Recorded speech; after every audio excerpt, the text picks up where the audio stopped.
Olá, me chamo Gabriele Garbim, sou engenheira agrônoma, mestre em produção vegetal e atualmente doutoranda no programa de pós-graduação em produção vegetal da Universidade do Estado de Santa Catarina, no Centro de Ciências Agroveterinárias em Lages, município de Lages. Tive aí um tempo, né, cedido para falar com você sobre o controle microbiano de pragas e doenças em plantas.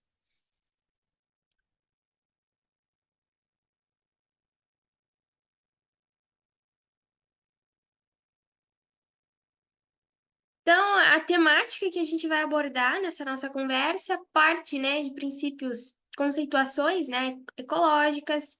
A gente vai falar do controle biológico, um pouquinho sobre a microbiologia e principalmente o controle microbiano de pragas e doenças em plantas. Não tem como falar de controle biológico sem voltar em conceitos de ecologia, né? Sejam os níveis ecológicos, na cadeia alimentar, que é todo esse processo de interação que ocorre no controle biológico. Então, quando a gente tem lá os nossos níveis ecológicos, seja organismo, e aí dentro do controle biológico a gente pode caracterizar como o nosso cultivo, né, o nosso produtor primário, vegetais, um segundo organismo, né, os insetos herbívoros ou os fungos fitopatogênicos. Outro grupo de organismos, os inimigos naturais. Esses três grupos, eles se configuram em populações, né, onde eles se multiplicam, se cruzam, se multiplicam e vão interagindo entre si dentro das comunidades. Essas comunidades, elas são caracterizadas por locais, né? Isso dá ao ambiente, aos organismos, um nicho ecológico de adaptação. Então, todo esse ecossistema ele vai interagir e através da cadeia alimentar, nos níveis tróficos, a gente vai ter o controle biológico, através da relação consumidor e recurso. Seja a planta o consumidor primário, um inseto herbívoro, o consumidor desse inseto, essa constituição, que no caso se colocam os inimigos naturais, ela se dá pelo controle biológico, esse processo natural que ocorre na natureza. E sem deixar, é claro, na base dessa cadeia tem alimentar os decompositores, né, que condicionam todo esse ambiente, todo esse ecossistema onde ocorre, enfim, né, o controle biológico. Então, essas populações, seja de inimigos naturais, de insetos herbívoros, vão interagir naquele ambiente de cultivo. As interações ecológicas que ocorrem no ambiente, elas podem ser intraespecíficas, então na mesma espécie, e aí foge um pouco do controle biológico, né? Mas nas interações interespecíficas, além das que são harmônicas, a gente tem as relações desarmônicas, e elas vão configurar o controle biológico, seja pelo parasitismo, pelo predatismo, pela competição entre as populações. Então, o foco do controle biológico é o manejo, o entendimento entre parasitismo, predação e competição entre populações, seja de insetos pragas, insetos herbívoros ou fungos fitopatogênicos com relação aos inimigos naturais. Esses inimigos naturais podem ser outros insetos, fungos, bactérias, enfim. Mas o que é o controle biológico? É uma conceituação. Ele é um fenômeno natural que consiste na regulação de um organismo por outro. E esse organismo regulador é denominado de inimigo natural. E se constitui, então, esses inimigos naturais por serem agentes de mortalidade biótica. O controle biológico ele é muito mais amplo, né? Hoje a gente tem a ação de plantas através da alelopatia controlando outras. Controle biológico engloba isso. Mas o nosso foco aqui é com relação ao manejo de pragas e doenças nos cultivos. Então, nada mais é do que o controle biológico, a regulação de um organismo por outro. E o controle biológico, ele é muito antigo. Desde lá o século III, os chineses utilizavam a formiga Oecophila esmaragdina para manejar pragas que ocorriam nos citros. Hoje, né, todo esse tempo aí que decorreu, muitas pesquisas, é, muitas evoluções, novos conhecimentos foram se adquirindo, né? E hoje a gente tem um avanço bastante forte com relação ao controle biológico. O controle biológico ele pode ser dividido em dois, né? E a conceituação é controle biológico natural e clássico. Controle biológico natural nada mais é do que a conservação e a manipulação ambiental com o objetivo da promoção da presença de inimigos naturais. Por exemplo, vou ter um cultivo, aqui nessa imagem, né, a gente tem frutíferas. Então, a densidade de plantas que eu estou trabalhando ali, ela vai ser adaptada para não competir com a mesma espécie, nem por nutrientes com essa espécie, e muito menos luminosidade. Então, se eu estou num consórcio, né, eu tenho que ter toda essa visão. Contudo, essa minha plantação, ela é fonte de alimento para muitos insetos herbívoros. Então, vai ocorrer a presença desses insetos herbívoros.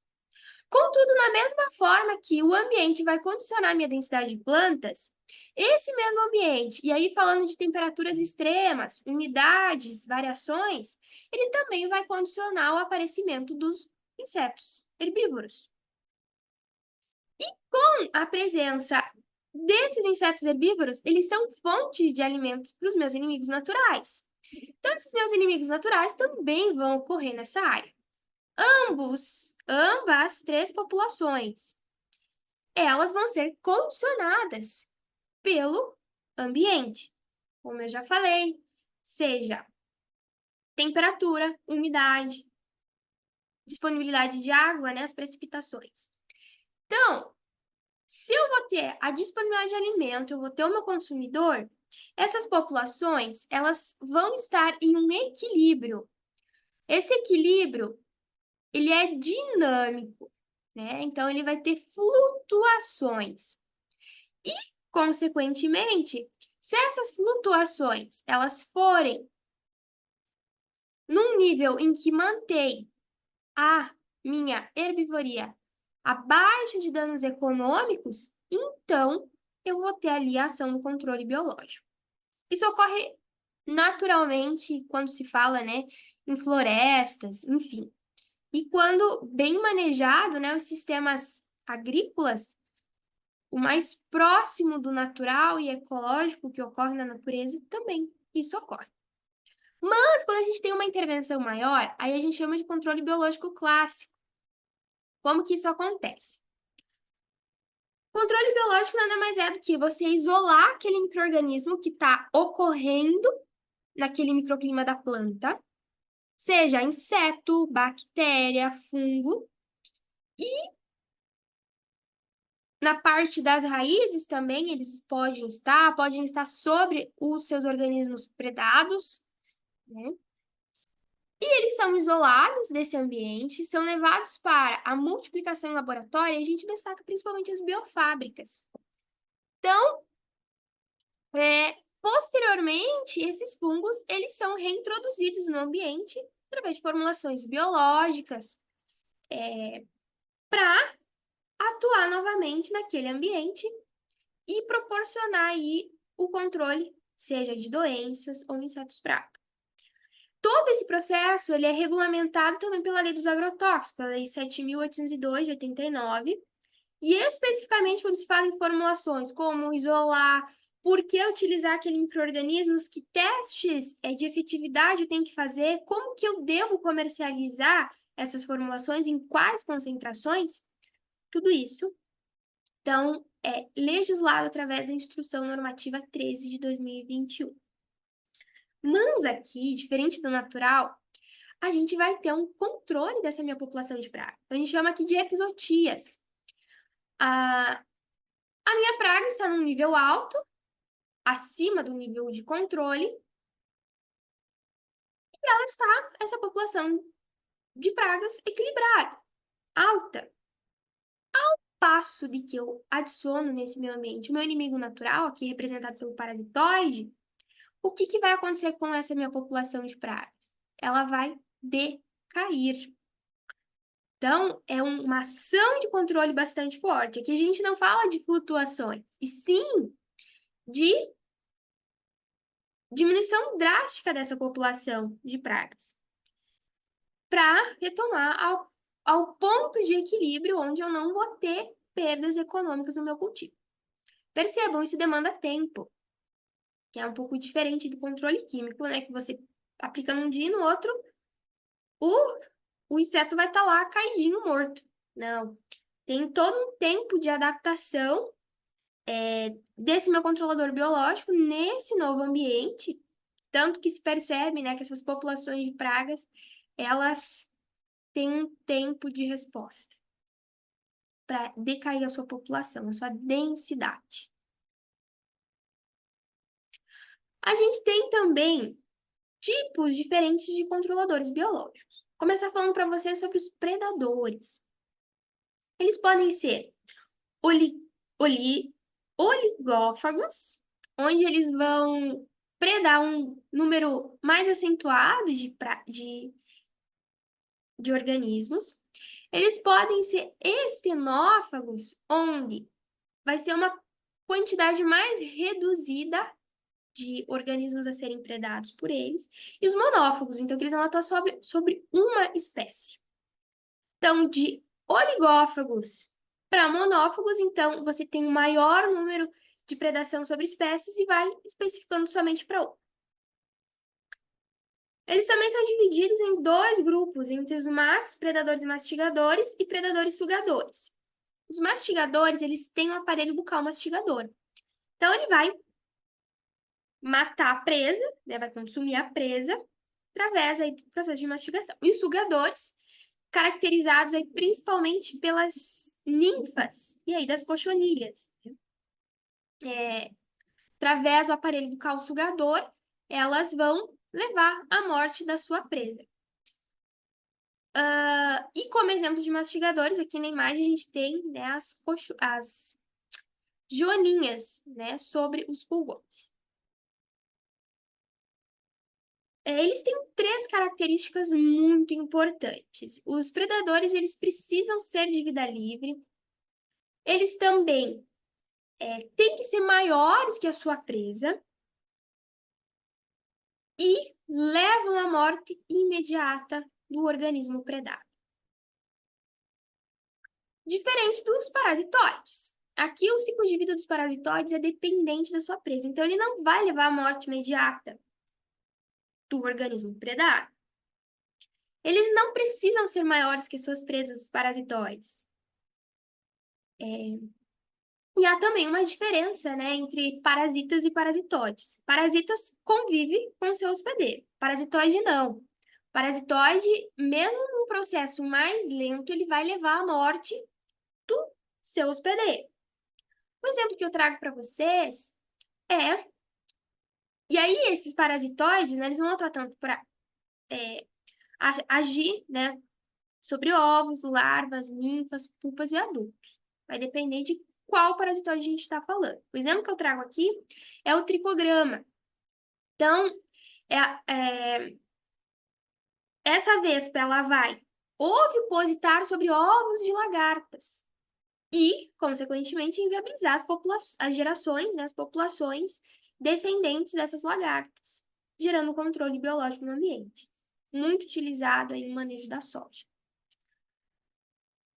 Mas agora focando, né, no controle microbiano, que é o que eu vim conversar aqui com vocês hoje.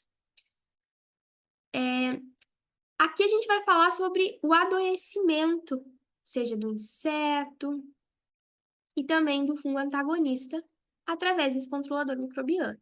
Esse controlador microbiano, ele pode ser fungo, bactéria, vírus, protozoários ou nematóides.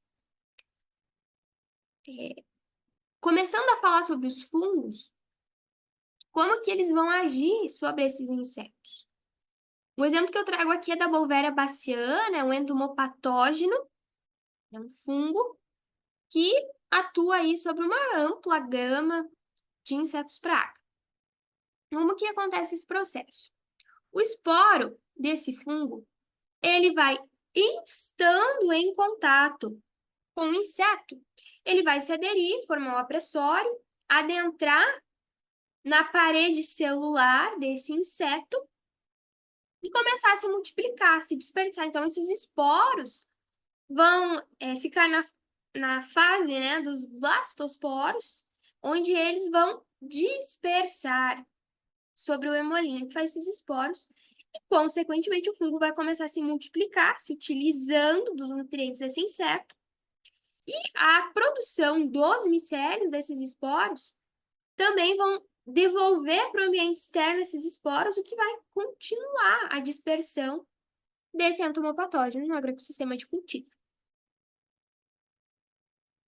Além dos fungos, a gente tem os vírus. O exemplo que eu trago aqui para vocês é o baculovírus. Também bastante utilizado aí para manejo da lagarta da soja. Então, o que que acontece? O vírus ele é aplicado sobre as plantas. O inseto, ele precisa consumir esse vírus. Então, se ele está presente ali nas folhas, onde ele vai consumir. E as partículas virais desse fungo, em contato com o intestino do inseto, vai fazer com que essa parede celular comece a ser degradada. Isso vai inviabilizar, né, a vida desse inseto. Vai gerar uma desorganização interna ali no inseto. Não vai levar à morte, né? Uma desfunção.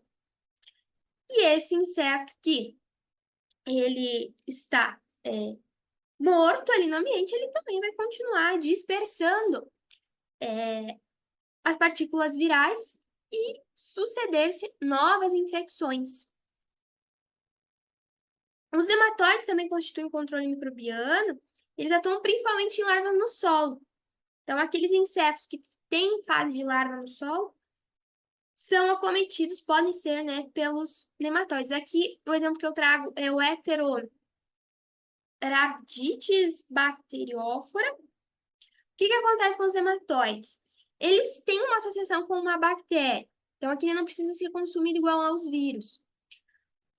Em contato, e ele conseguindo adentrar por fissuras desse inseto, e estando, né, em contato com o intestino, ele vai dispersar essas bactérias que vão levar à morte do inseto. E uma vez que esse inseto está morto, ele vai se utilizar, né, se nutrir dele e também dispersar sua prole. A gente tem as bactérias, e aí a gente destaca, né, as esporulantes, as BT, um exemplo dos bacilos thuringienses, muito utilizados também na soja. Da mesma forma, coloniza, inviabiliza, leva à morte do inseto. A gente também fala, né, do controle microbiano, sobre as doenças. Quando a gente estuda, né, fitopatologia, a gente sempre tem o triângulo da doença. A gente vai ter um hospedeiro suscetível, um patógeno que vai ocorrer e o ambiente, que vai condicionar esse processo de infecção. Mas hoje a gente tem, né, mais um vértice no triângulo da doença. E aí a gente insere principalmente a ação humana, o manejo, para além, né, do uso de um agrotóxico, a gente fala aqui de manejo de solo, cobertura. E aí, destacamos também a ação dos antagonistas. São aí principalmente os fungos utilizados, né, para o manejo de doenças. Esses fungos, esses insetos que são utilizados para o controle microbiano, ou o macrobiano, né, que foram os primeiros exemplos que eu dei de predadores e parasitoides, eles têm características que dão vantagens competitivas a eles, seja o crescimento rápido, a virulência, né, o quão capaz eficaz que ele é de adoecer esse inseto praga, esse fitopatógeno, ou, né, de predar, parasitar os insetos praga. Eles são agressivos, né? Isso que dá vantagem competitiva nas interações ecológicas quando se fala em controle biológico. Mas os antagonistas, eles vão atuar tanto na redução do inóculo e na atividade da doença, uma vez que eles também vão promover a indução de resistência na planta. Então,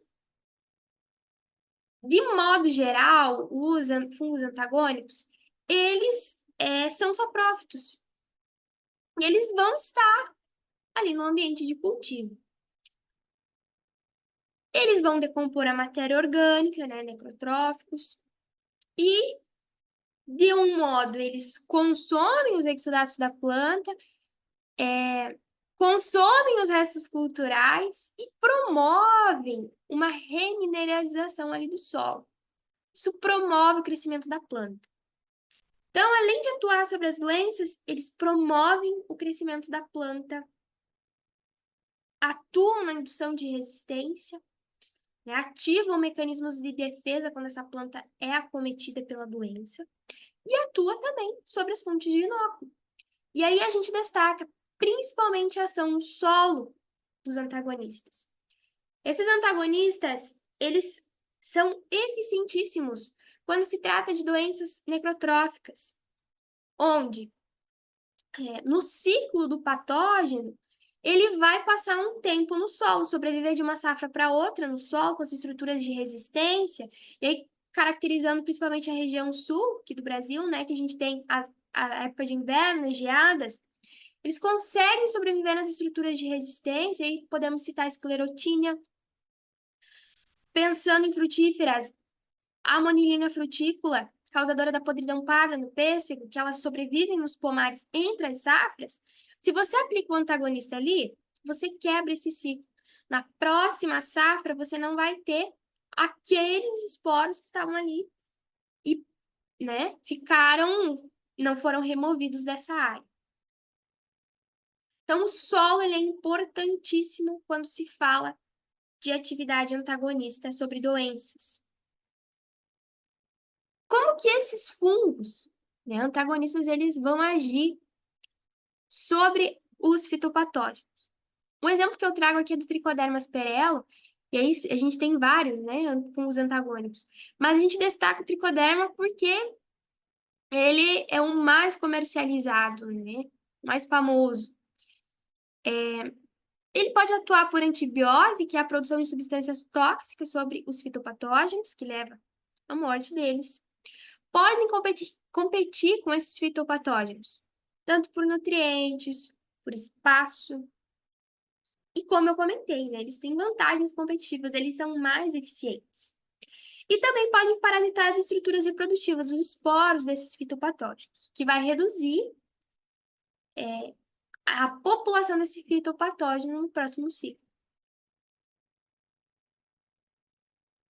E novamente, né, ressaltando que quando se fala de micro-organismos, e aí voltando lá para a microbiologia, a gente vai ter, né, as fases de desenvolvimento.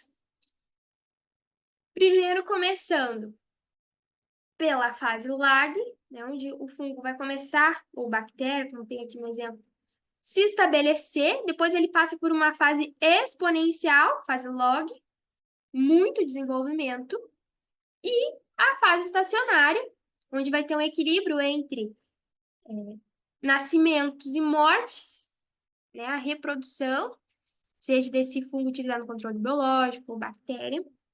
E aí a gente coloca principalmente o condicionante que eu falei lá no início, né, o ambiente. Todo esse processo dinâmico que ocorre no ecossistema agrícola. E, consequentemente, a fase da morte celular. Então, levando em conta isso, como que podemos nós, né, seja a parte técnica, como orientar, né, o produtor, o agricultor que vai estar trabalhando com isso, como manejar o meu agroecossistema de cultivo para promover o controle biológico? Eu preciso ter um solo supressivo, no sentido de que o pH dele esteja numa faixa nem tão ácida, nem tão básica. Eu tenho que ter um solo adubado, rico em matéria orgânica. Eu preciso ter cobertura nesse meu solo e ter rotação, principalmente, não sucessão de culturas. Por quê? Tudo isso vai promover uma melhor aeração no meu solo. Eu vou ter abrigo para os meus predadores, porque eles gostam de ficar escondidinhos. Eu vou ter um microclima que vai facilitar o desenvolvimento das populações, seja de inimigos naturais, de fungos antagônicos, de fungos entomopatogênicos, nematóides, bactérias, enfim, vírus.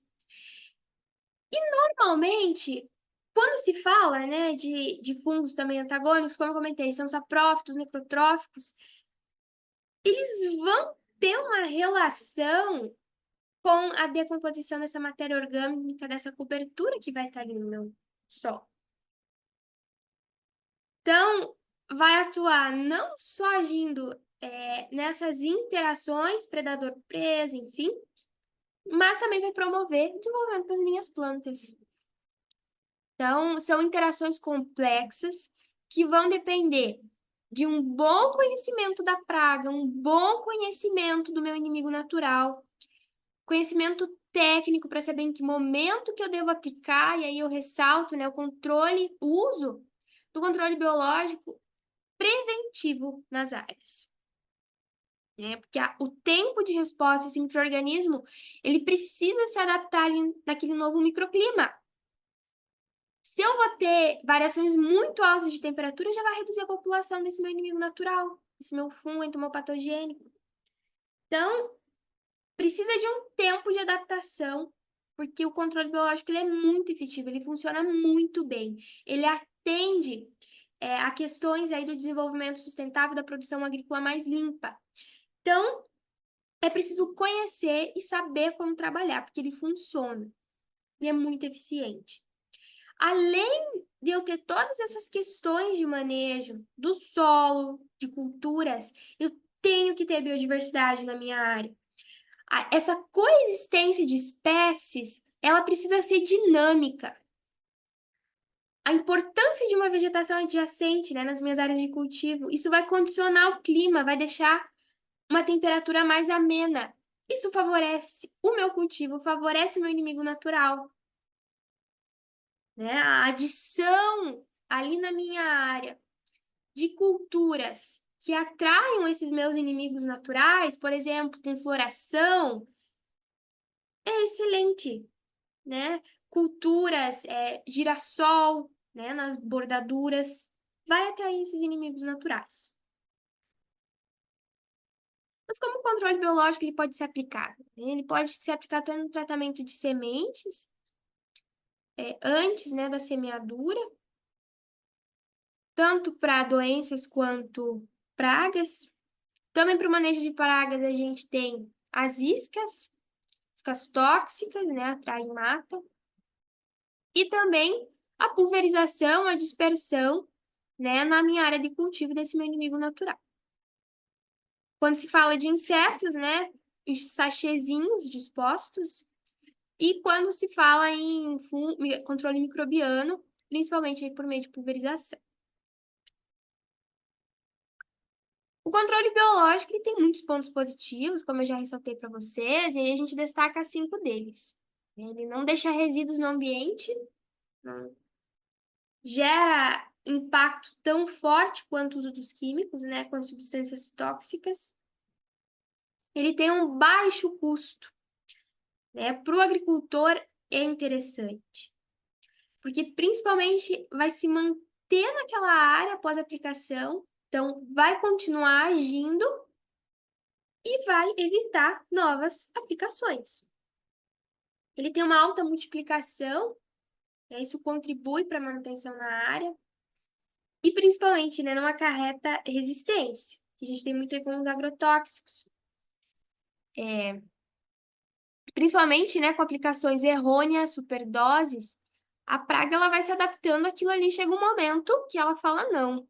Eu já entendi qual que é o mecanismo químico aqui que esse produto está me gerando, então já produzi aqui uma outra substância que vai inibir essa ação. Então, perde a eficácia do produto. Controle biológico, não. Por ser um processo mais natural, e eu não digo que não ocorra resistência, mas é um período de tempo muito grande, né? Esse processo coevolutivo, ele é muito mais longo. Então, não acarreta aí a resistência de pragas e doenças, os fitopatógenos. Mas também tem pontos negativos que precisam ser melhorados, estudados e trabalhados. A questão da ação lenta, né? Como eu já comentei, ele precisa de um tempo de adaptação no ambiente. Então, o quanto ele tolera essas variações climáticas. E aí, novamente, né? O clima atua diretamente, né, sobre a multiplicação, consequentemente na efetividade. E questões aí de viabilidade dessas formulações biológicas. O enfoque do meu mestrado foi justamente nisso, como melhorar a viabilidade dessas formulações. Uma vez que esses micro-organismos são isolados do ambiente, eles passam por sucessivas repicagens, multiplicações, ciclos, e isso vai tornando eles mais sensíveis, né? A variabilidade genética acaba reduzindo um pouco, e por estar em condições de laboratório, né, ele fica mais, entre aspas, mais tranquilo, né? Então, a atividade dele vai reduzindo. E principalmente nas formulações comercializadas, o que que acontece? As formuladoras hoje dão de 3 a 6 meses, máximo um ano de viabilidade. O quanto isso é interessante para o produtor, né? Uma vez que talvez ele não precise utilizar todo o, o produto que ele comprou. Como que ele vai manter isso para a próxima safra? Então, são impasses que, de modo algum, reduzem a efetividade do controle biológico, mas são empecilhos que reduzem a adesão desses produtos no mercado, pelo agricultor principalmente. Uma vez também que ele depende de conhecimento técnico para ser aplicado. Então, a difusão dessas informações para a agricultura familiar, principalmente, é importantíssima. É um corpo técnico que entende e compreende, viabiliza todo esse processo. Principalmente hoje, né, que se busca aí uma produção mais sustentável, livre da utilização dos agrotóxicos. E aí, o quanto é crescente, né, o uso, as pesquisas com controle biológico, eu joguei bem rápido a palavra controle biológico, né? Buscando aí artigos, desde 2020, olha só, mais de 15 mil resultados, 15.600 resultados com pesquisas voltadas a isso. Então, concluo a minha apresentação dizendo que o controle biológico, ele é um nicho de mercado crescente, atuante principalmente em agroecossistemas ecológicos. Hoje a gente já descobriu muito sobre o controle biológico, se sabe muito, mas tem muito ainda a melhorar. Tanto de conhecimento técnico, de como levar essa tecnologia lá para o produtor, para a agricultura. Embora o uso é crescente, o Brasil é um dos maiores utilizadores dessa técnica no mundo, né? A gente tem muito avanço. E assim, eu encerro a minha palestra, espero ter contribuído. Agradeço a atenção de todos, fica o meu contato, também fico aí disponível para dúvidas. Agradeço a organização do Congresso Nacional de Produção Vegetal e também não posso deixar de agradecer ao UDESC, que é o Programa de Produção Vegetal, no qual eu faço parte, a CAPES, fomentadora da minha bolsa, e ao Laboratório de Homeopatia e Saúde Vegetal da EPAGRE, onde eu trabalho aí desde o mestrado. Prazer enorme estar aqui contribuindo.